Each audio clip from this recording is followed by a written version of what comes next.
Eso creo que está fácil, ¿no es cierto? Ahora nos vamos con preguntas de examen de estudios experimentales.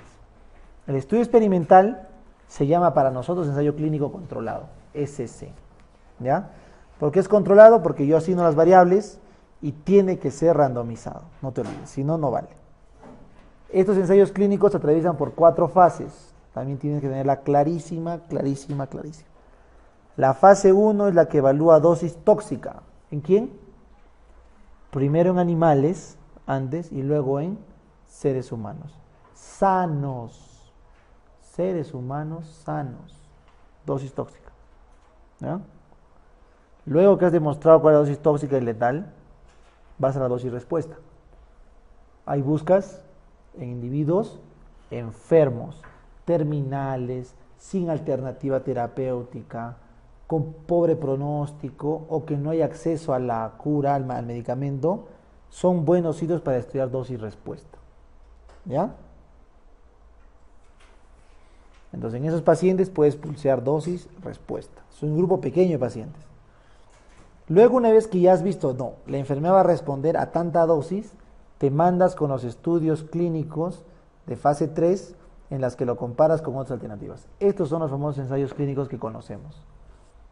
Se probó bevacizumab respecto de trastuzumab en cáncer de mama. ¿Ese qué fase es? 3. Porque ya estás comparando con estándares.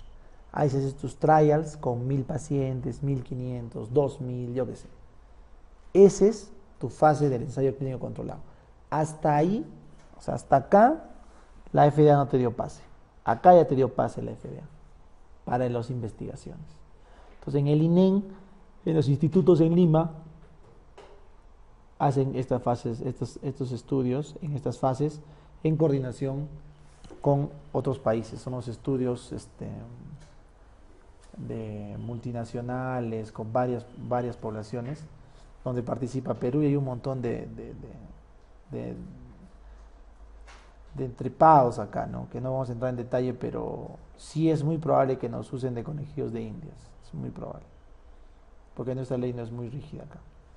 Y una vez que autorizaron el fármaco, con 1 o 2 trials suficiente, chicos, tienen que tener cuidado.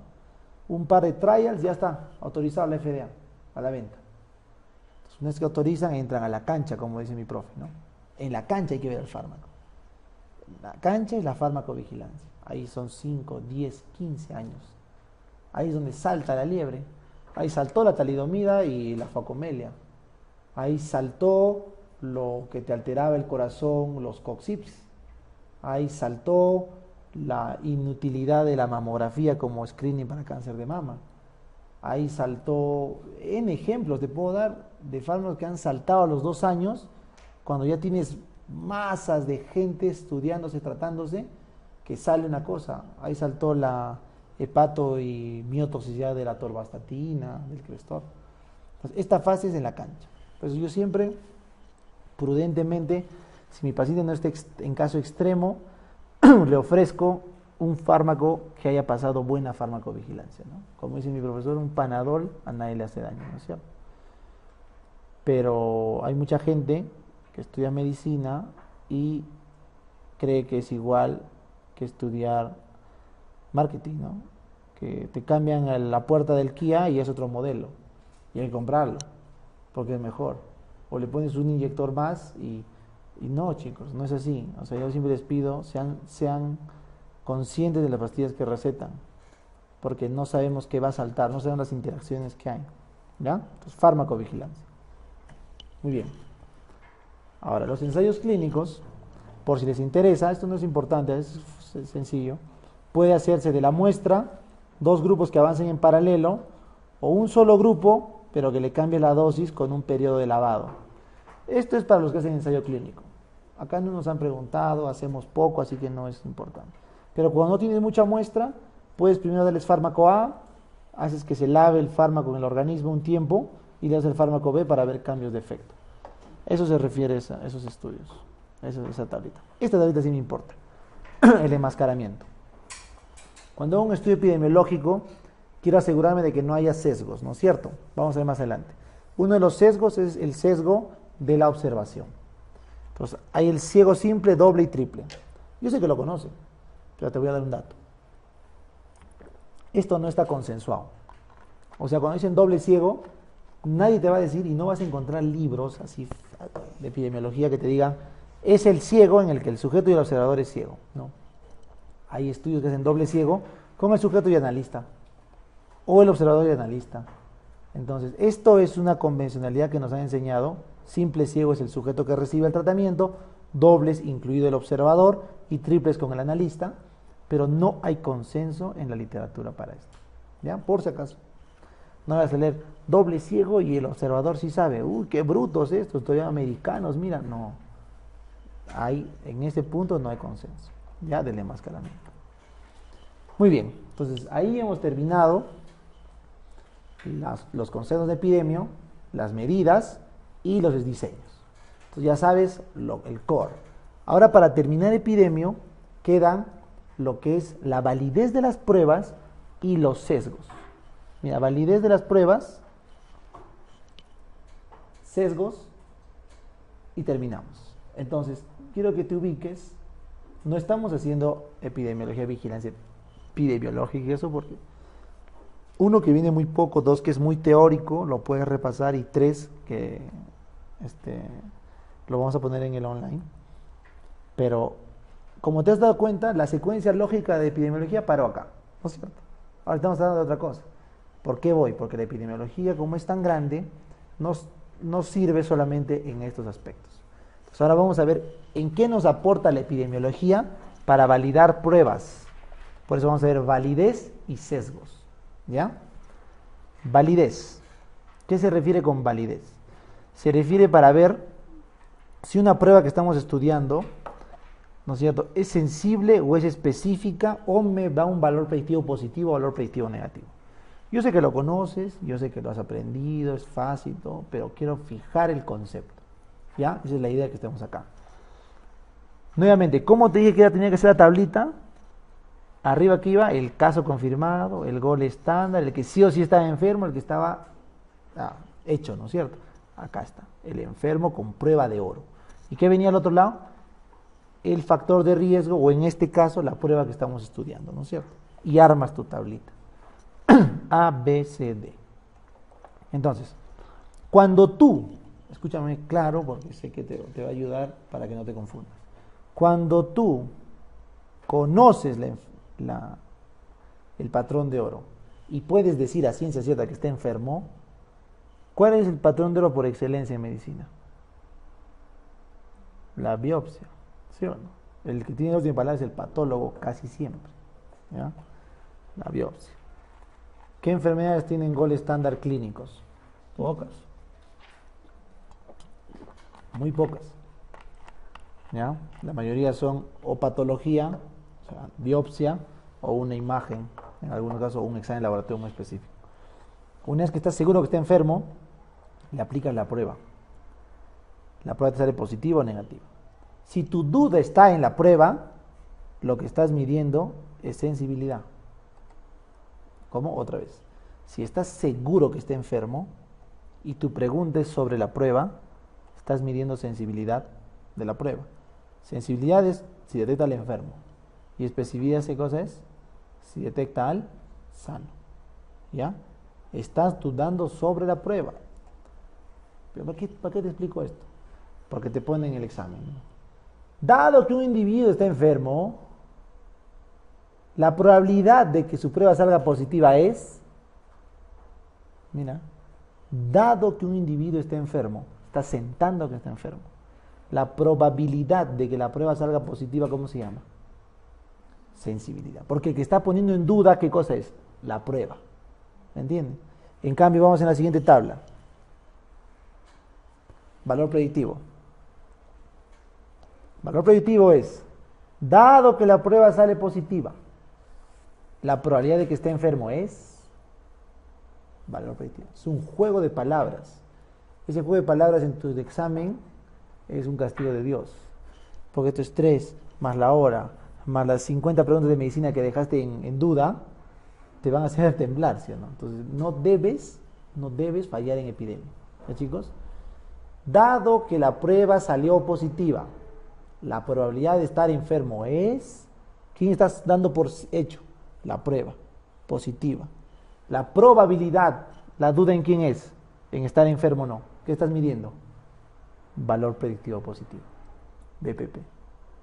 Este valor para mí es uno de los más importantes. En auditoría lo desdeñan, no, dicen eso es para los clínicos, pero para mí creo que es muy importante.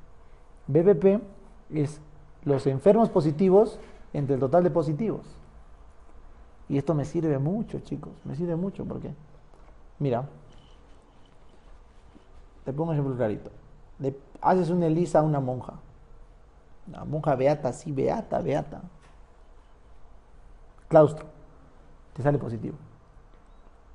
Clínicamente va a decir que tiene SIDA, VIH, no, pues sí o no, o qué, no, el ELISA, no. Clínicamente tú vas a decir, está mal esa prueba, háganle otra, ¿sí o no? ¿Ya?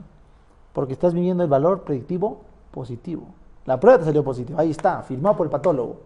Pero tu juicio clínico te hace dudar que esté enfermo o no. Es el valor predictivo positivo, cuando dudas de la enfermedad del paciente. ¿De qué depende entonces del valor predictivo? ¿Por qué has dudado de la monjita? ¿Por qué no crees que puede tener VIH? Porque en las monjas no hay, pues. No debería, ¿sí o no? ¿Por qué? Por la prevalencia. Pregunta, examen. El valor predictivo positivo se eleva con la prevalencia y baja con la prevalencia. Y el valor predictivo negativo a la inversa. Lo que nos importa es el positivo. Entonces, si me dicen un estudiante de medicina con VIH, yo sí le creo. No porque son malogrados, sino porque se punzan con la paciente, con la cirugía, no usan el guante. ¿Ya? Para cubrirse, pues, ¿no? Algo tienen que hacer. ¿Ya? Saben que la medicina es la profesión de más alto riesgo de engaño, ¿no es cierto? Junto con los pilotos, con los... Hay unas cuestas. Medicina top. Los adúlteros médicos. ¿Ya? Muy bien, ¿no es verdad? Entonces, esta prueba, chicos, cambia con la prevalencia. A la inversa del otro, ¿no? Yo sé que el paciente está enfermo, invento un examen X y le hago la prueba. Si me sale positivo, dudo, es sensibilidad, ¿no es cierto? Cuando sé que está enfermo. ¿Ya? Muy bien.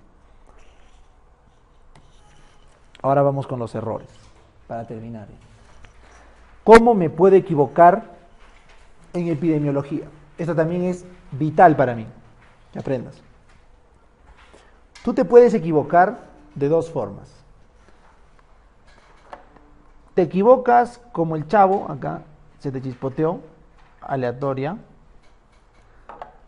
O acá te equivocas, este es con malicia ya. O acá es que estás más perdido que...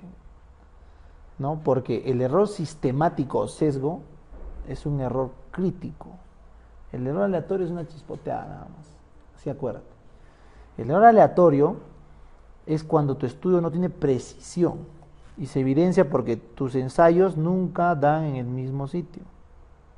¿Ya? No tiene precisión. Pero no afecta la validez interna de tu trabajo. Validez interna. ¿Qué quiere decir? Que lo que estás buscando está bien. Probablemente sea cierto. Tu estudio va por buen camino. Esa es validez interna. ¿Ya, chicos? Lo que le falta simplemente es aumentar el tamaño muestral para corregir ese error. Por eso se corrige aumentando la muestra.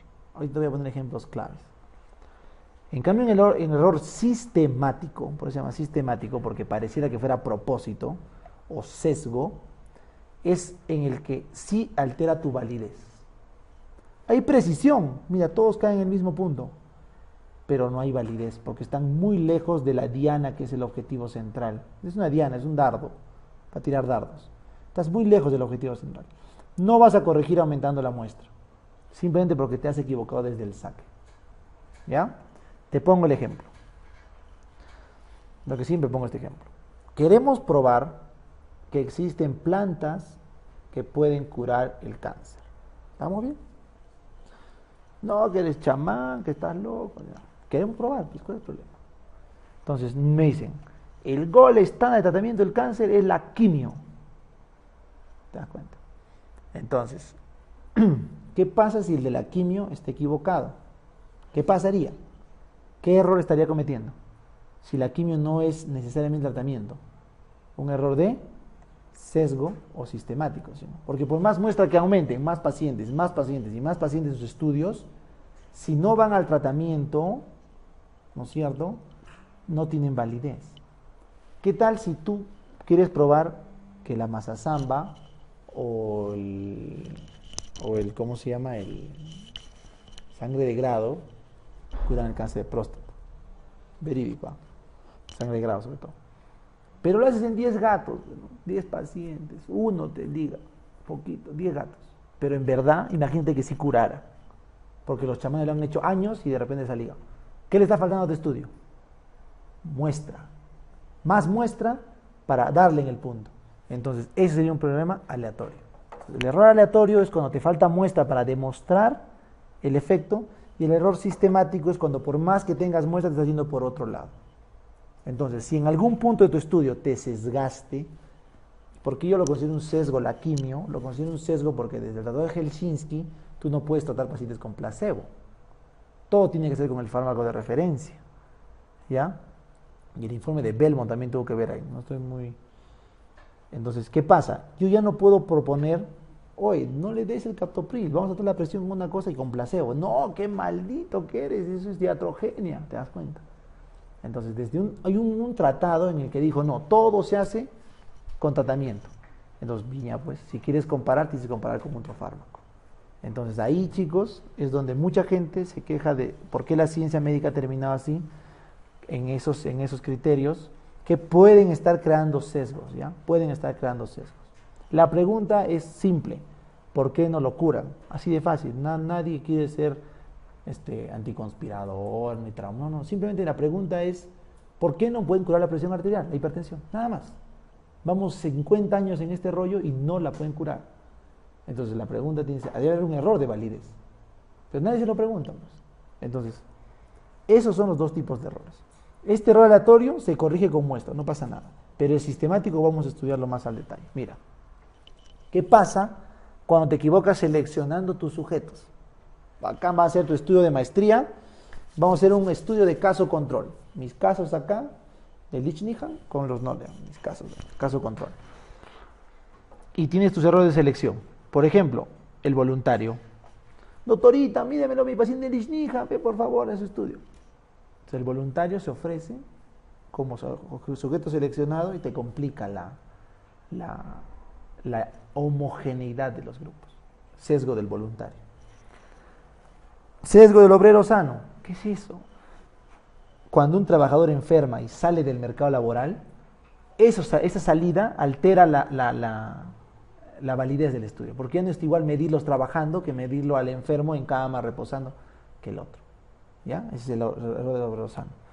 El más preguntado, la falacia de Niemann. ¿Qué es la falacia de Niemann? Baja los casos expuestos. ¿Qué quiere decir? Tú agarras y ves todos los casos expuestos a una enfermedad, pero antiguos. No ves los casos nuevos. ¿Y qué pasa al no ver los casos nuevos o los casos antiguos? Te estás perdiendo la posibilidad de comparar. ¿Qué tal si esta gente tenía alguna cosa que los ha hecho aguantar tanto la enfermedad? Y los casos nuevos se mueren al toque porque el factor de riesgo es más fuerte. ¿Me dejo entender? ¿Qué pasa si tú quieres hacer un caso control? Tus casos de cáncer con controles sanos. Pero tus casos los tomas de pacientes con cáncer del 90, del 2000 y no tomas los cánceres de ahorita, del 2005, así. Entonces, si tú tienes pacientes con casos de tanto tiempo que han aguantado, de repente tienen una enfermedad más leve, tienen un sistema inmune más fuerte, y al no agarrar los últimos, estás cometiendo la falacia de Niemann. Ya, entonces, miren, esto es difícil de acordarse, pero yo me acuerdo así. Neymar es un jugador nuevo. Entonces, la falacia de Niemann es cuando yo no agarro los casos nuevos. Espero que te sirva, porque si algún día te preguntan, ¿cuál es la falacia de Niemann? ¿Cuál es la falacia de Bergson? Pucha, ya, pregunta ya. Puntitos, ¿no? Para la champa al final. No. Niemann son cuando no consideras los casos nuevos.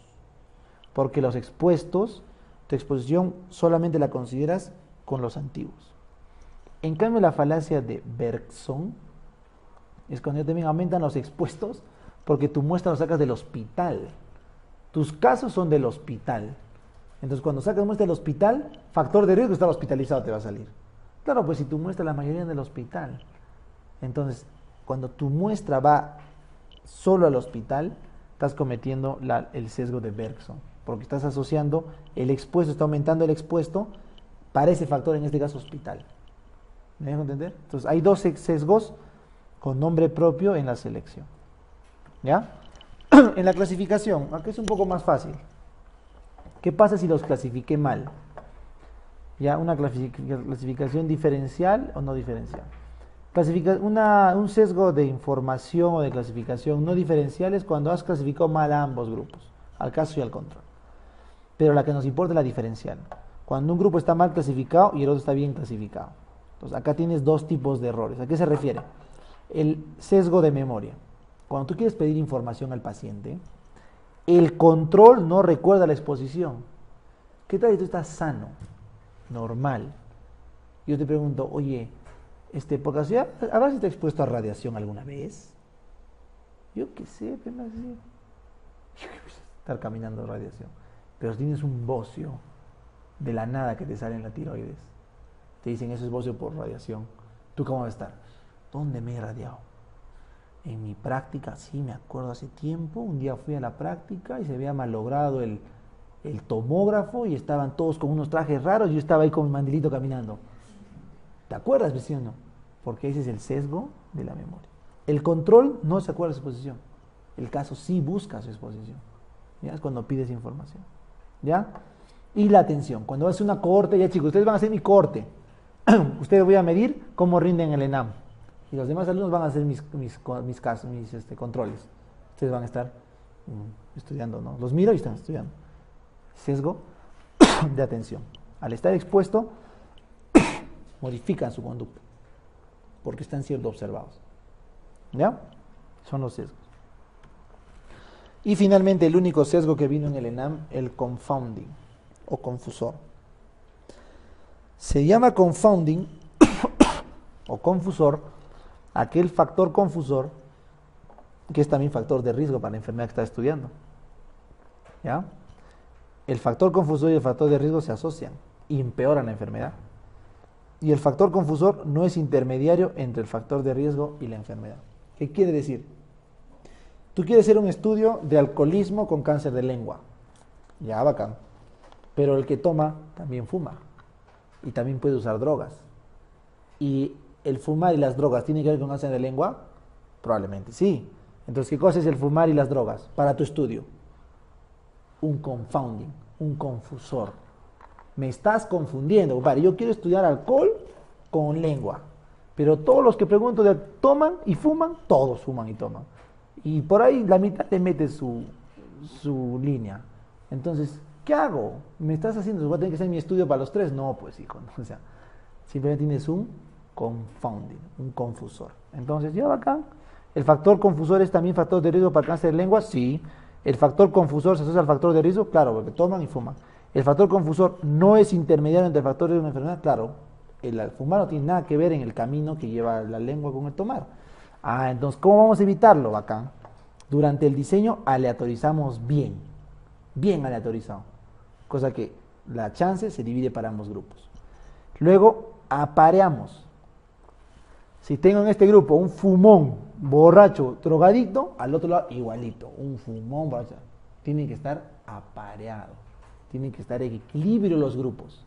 Y a última hora restringes, pues. Ya, no entra nadie en mi estudio que fume y tome, ya no sé. No, doctor, no, nadie. Te quedas sin muestra, pero bueno, controlas tu variable. ¿Qué tal si no? Ya estás sobre la marcha, estás haciendo tu estudio de miles de soles, tu tesis, y te das cuenta de que entre ellos hay un factor que no lo viste al inicio y se relaciona con tu enfermedad. Y te diste cuenta a la mitad de la tesis. Doctor, ¿qué hago? Tranquilo, tranquilo. Durante el análisis puede ser estratificación o análisis multivariado. Ya, pues caballero, metes los datos a la computadora y la computadora te hace una curva así y te dice, mira doctor, este factor de riesgo me está jalando de acá y me está quedando acá los que sí están limpios. Pero esa herramienta no es tan fuerte como la primera. Pero de alguna forma en el análisis multivariado, al momento de hacer tu estadística, puedes sacar ese, ese factor confusor. ¿Ya, chicos? Quiero que lo vean claro. Son las formas de aliviar ese sesgo. Y creo que ahí terminamos. Bioestadística, ¿no es cierto?